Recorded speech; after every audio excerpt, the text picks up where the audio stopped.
사사기 19장 22절에서 30절 말씀을 바탕으로 무너진 이스라엘이라는 제목으로 하나님 말씀을 함께 나누겠습니다.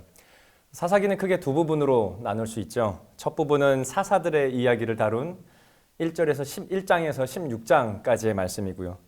두 번째 부분은 이스라엘의 영적, 도덕적 상태를 보여주는 17장에서 21장까지로 나눌 수가 있습니다. 오늘 우리가 읽은 19장은 17장부터 이어지는 이스라엘의 사사시대 이스라엘의 영적, 도덕적 상황의 한 단면을 보여주고 있습니다. 오늘 우리가 읽은 19장 22절부터의 말씀은 이제 19장 1절에서부터 시작이 되죠. 다시 한번 간단하게 요약을 하면은 어떤 레위 사람이 유다 베들레헴에서 첩을 맞이했다라고 기록을 합니다. 그런데 그 첩이 성적인 범죄, 간음을 하여 레위 남편을 떠나고 자기 집으로 돌아갑니다. 시작부터 내용이 만만치가 않습니다. 처음부터 뭔가 잘못되어 있다는 것을 사사기의 저자는 노골적으로 알리고 시작을 합니다. 레위 사람이 첩을 맞이하는 것도 이상하고 그 첩이 성적 범죄를 저질러서 자기 집으로 돌아가는 것도 이상합니다. 그런데 그 남편이 다시 그녀를 데리러 여자가 있는 집으로 가는 것도 더 이상하죠. 19장은 레위인이 자신을 버리고 도망간 여인을 데리고 다시 돌아오는 이야기로 계속됩니다. 돌아오는 길에 이방 사람들이 머무는 여부스 지역이 아닌 동족, 그러니까 이스라엘 백성이 머무는 기브아에서 한 노인의 호의로 유숙하게 됩니다. 그런데 한 문제가 발생합니다. 22절입니다. 그들이 마음을 즐겁게 할 때에 그 성읍의 불량배들이 그 집을 에워싸고 문을 두들기며 집 주인 노인에게 말하여 이르되 내 집에 들어온 사람을 끌어내어 우리가 그와 관계하리니. 불량배들이 요구하는 사람은 레위인이고 여기서 관계하리라라는 말의 의미는 성관계를 한다라는 말입니다. 그러니까 동성 간의 성관계를 할 것이니 내놓으라는 것이죠. 이 모습은 창세기 19장의 소돔과 고모라 이야기에서 롯이 천사들을 손님으로 맞았을 때의 일과 아주 비슷합니다. 창세기 19장에선 롯을 협박하던 동네 사람들의 눈이 어두워지게 되는 것으로 이제 이야기가 맞춰집니다. 그런데 사사기에서는 불량배들의 눈이 멀게 되는 일이 발생하진 않습니다. 23절과 24절을 보면 집 주인이, 그러니까 그 노인이 그들 앞에 나와서 그들과 협상을 합니다.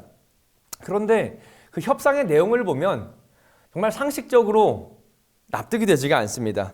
이렇습니다. 내 형제들아 청하노니 이 같은 악행을 저지르지 말라. 이 사람이 내 집에 들어왔으니 이런 망령된 일을 행하지 말라. 보라, 여기 내 처녀딸과 이 사람의 첩이 있으니 내가 그들을 끌어내리니 너희가 그들을 욕보이든지 너희 눈에 좋은 대로 행하되 오직 이 사람에게는 이런 망령된 일을 행하지 말라. 여러분, 이 내용은 시대와 문화가 다르다고 해서 허용되거나 이해되는 일은 아닙니다. 하나님께서 이스라엘 백성에게 시내산에서 준 율법에서도 손님을 지키기 위해 딸을 주라는 내용은 없습니다. 이 모습의 레위인도 아무런 행동을 취하지 않습니다. 오히려 25절에 보면 레위인이 자기가 살려고 자신의 첩을 밖에 있는 불량배들에게 던져 내어줍니다. 마치 먹잇감을 얻기 위해 으르렁거리던 맹수에게 고기를 던져주는 것처럼 자신의 아내를 밖으로 내어 던집니다. 불량배들은 밤새도록 그 여인을 능욕을 합니다. 결국은 여인은 죽게 됩니다. 정말 말도 안 되는 사건이 벌어진 거죠. 그런데 성경 어디에도 이런 말도 안 되는 사건을 저지한 사람은 나오지 않습니다. 노인이나 레위인이나 다 똑같습니다. 우리가 성경을 읽을 때 빠지기 쉬운 한 가지 함정은 뭐냐면 본문의 인물들을 보면서 누가 착한지, 누가 나쁜지, 누가 선한지, 악한지를 나뉘어서 쉽게 해석하려고 한다는 것입니다. 그런데 성경의 주인공은 성경 인물이 아니라 하나님이심을 기억하시기 바랍니다. 그래서 오늘 본문에서 저자가 말하고 싶어 하는 것은 뭐냐면 누가 조금 더 낫다, 누가 나쁘다라고 말하는 것이 아니고 지금 현재 이스라엘의 영적인, 윤리적인 상태가 말도 안 되게 추락되어 있다는 것을 이야기하고 싶은 것입니다. 오늘 말씀에서 영적으로 더 나은 사람은 아무도 없습니다. 게다가 노인과 레위인은 그 뒤를 보면 더 끔찍한 일을 벌입니다. 죽은 첩의 시체를 안으로 가지고 옵니다. 그리고 칼로 시체를 자르기 시작합니다. 정말 이 시대에도 이런 일이 일어난다면 정말 말도 안 되는 일이라서 세계 뉴스에 아마 나올 겁니다.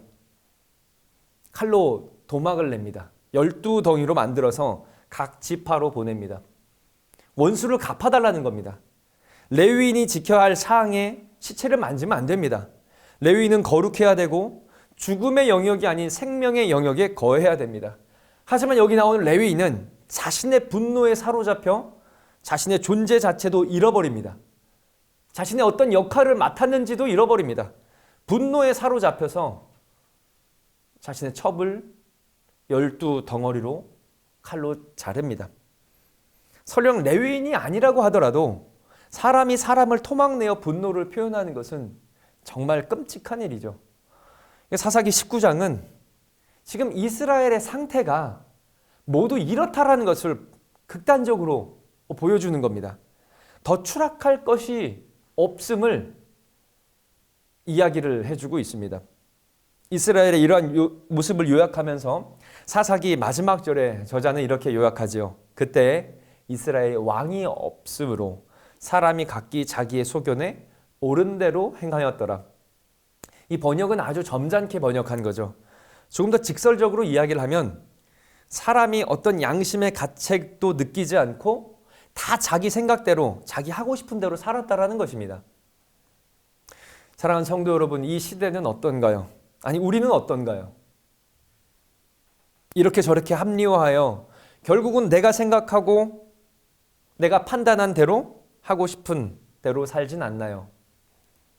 신앙생활도 훈련이란 단어보단 어느새 나 중심의 편리함에 끼워 맞춰서 살아가고 있지 않습니까?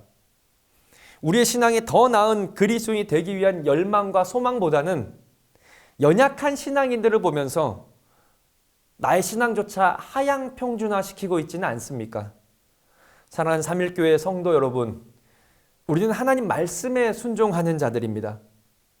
순종은 편하지 않고요. 순종은 쉽지 않습니다.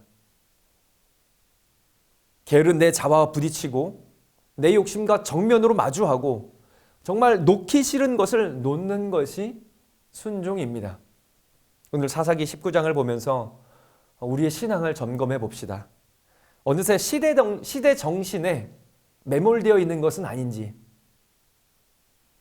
사탄은 굶주린 사자처럼 우리를 넘어뜨리기 위해 사방에서 에워싸고 있는데 영적 눈이 어두워져서 영적인 싸움이 벌어지고 있는 것조차 모르고 있는 것은 아닌지 사사기 19장의 말씀을 보면서 우린 조금 놀라고 경각심을 가집시다. 지금 우리 시대가 이렇다라는 것입니다.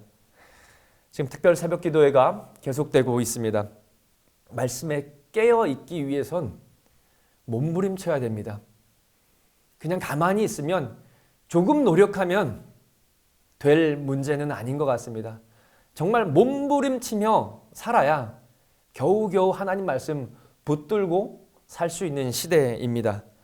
가볍게 생각하지 마시고요. 우리 진지하게 우리의 신앙생활에 임합시다.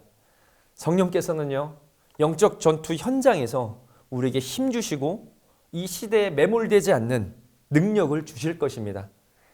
다 자기 생각이 맞고 내 인생 내 것이다 라고 말하는 이 시대에 우리는 내 인생은 하나님 것이고 하나님 것이고 나는 내 생각이 아니라 하나님 말씀 따라 살아갈 것입니다 라고 또 다짐하는 오늘 이 시간이 되기를 소망합니다.